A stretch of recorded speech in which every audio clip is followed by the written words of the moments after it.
Hey guys, Dr. K here. I'm in Denver. I gave my big presentation today, and yeah, it went well. Thank you very much. I've just finished posting all the week one feedback. There are two specific things I want to share. Number one, regarding the threaded discussions, some people are going to get their grade and feedback and go woohoo, some are going to go and some people are not going to be very happy. That's okay, guys. It was week one of a new class that demands new ways of thinking. And for some of you, it's a completely different way than you're used to being in your other classes. It's week one. This is where you're coming in. You may trip over your shoelaces. You've got to get the feel for it, right? It's okay. This course is actually specifically built so that you would have a safe learning environment. In the first 2 weeks, you mess up, it's okay. You're not going to suffer the rest of your life. There are multiple opportunities. One's coming up in week 3, and there's a couple more further down the line for relatively low-hanging fruit extra credit. Those were specifically built into the course so that in the beginning, if you had initial problems just getting comfortable and finding your way in this field, because it's different, this is truly an inquiry-based field. You notice in the rubric, and you've seen it on my comments over and over, this is the course where you stop worrying about having the right answer. This is the course where you focus on, oh, this is what we're studying? That, I don't really understand X, Y, or Z, or I've always been puzzled by, or why in the world is that happening, blah, blah, blah. This is that course. You let your inquiry be your driving force and motivation. This is your time to ponder. This is your time to not worry about having the right answer, the best response. This is inquiry-based dialectic discussion and debate, getting into it, really trying to understand from the most native perspective we can, non-judgmental, unbiased. We've got to shake off our American-centric way of looking at what other people do and assess what is for what it is. And I don't mean assess as in assign a number value and these are the pros and these are the cons. No, no, no. It's Dian Fossey, be the gorilla, go into the mist.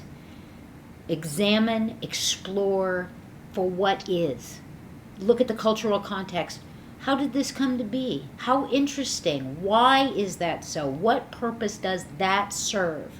From understanding the cultural context, we pick a topic.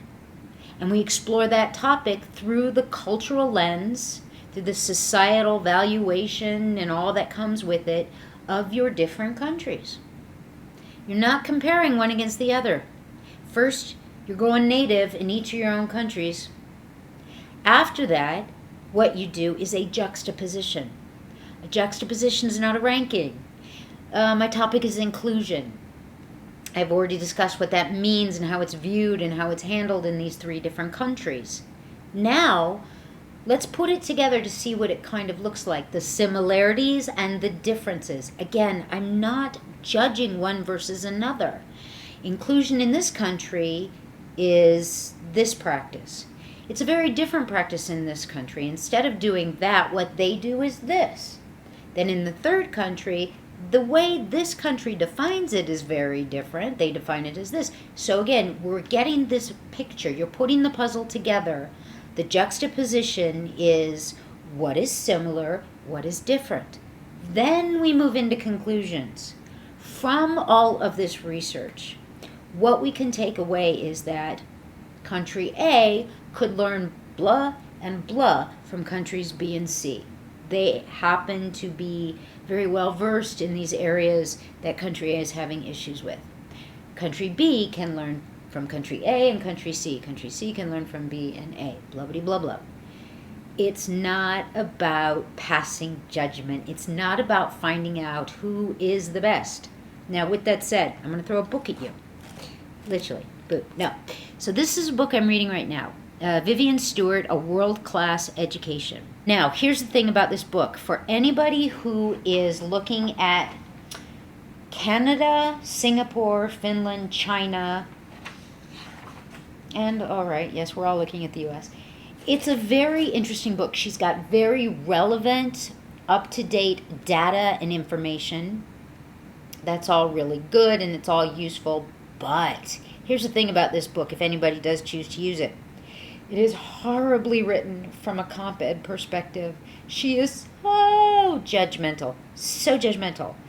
Everything is coming from a US centric perspective. They do this well, they're terrible at this. Not, ugh. I mean, it's just judgment after judgment after judgment. But she does have great data and she did do great research. So if you're looking at those specific countries that I called out, you might want to get your hands on this. For anybody looking at Finland, and I know at least 4 people have mentioned Finland, there's another great book. It's called The Smartest Kids in the World. Again, nowhere near as bad as the Vivian Stewart book, but a very American-centric perspective. So don't use these books as a guide for, oh, this is what comp ed looks like.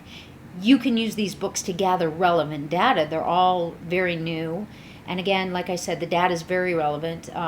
They mentioned the PISAs a lot, and a couple people in their blogs talked about the PISAs. Guys, our threaded discussions are discussions. They are not mini monologues. So converse. Relevant responses is not, well, now it's my turn to talk. Let me tell you what I think about this. It's not that.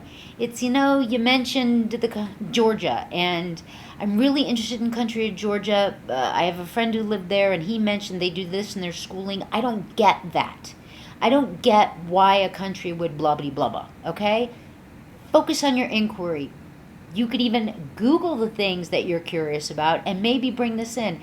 Based upon your statement, I went out and I Googled Georgian adolescent retention rates. And I found this piece of information, and I find it very interesting because, and it leads me to another question.